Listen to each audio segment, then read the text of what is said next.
I'm the director of post-production, which means that after in the studio we shoot things, I take it from the point of shooting to the point of export out of the organization, of the church.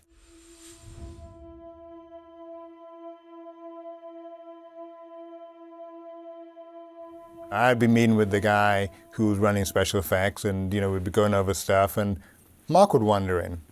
And he'd kind of get into the communication, and then he'd say something to the guy, and then within about 30 seconds, they were on the floor, having a fight. They were literally, and they were rolling over, and it's just you're calling someone to help you pull these guys apart.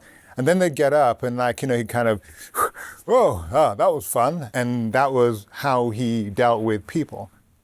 I mean, he just walked out. I was shocked. I saw that twice.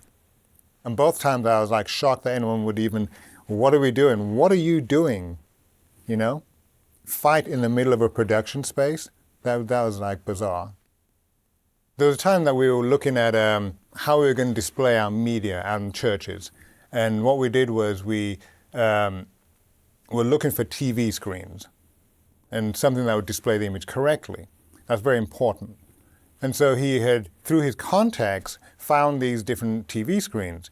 And I remember looking at the first one and went, whoa, that's kind of a little bit rough, and the color wasn't correct and it didn't display the image right. And he was kind of going, oh, it'd be totally fine, it'd be fine. When he bought all these different monitors and we found out that they weren't okay because we then started running programs to them and you'd look at them and they weren't okay. He essentially lost a lot of money for the church because he'd committed and bought them. He'd actually, signed on the line and the TVs arrived and they were now ours. And when we looked at them, they couldn't be used. So yeah, he lost a lot of money.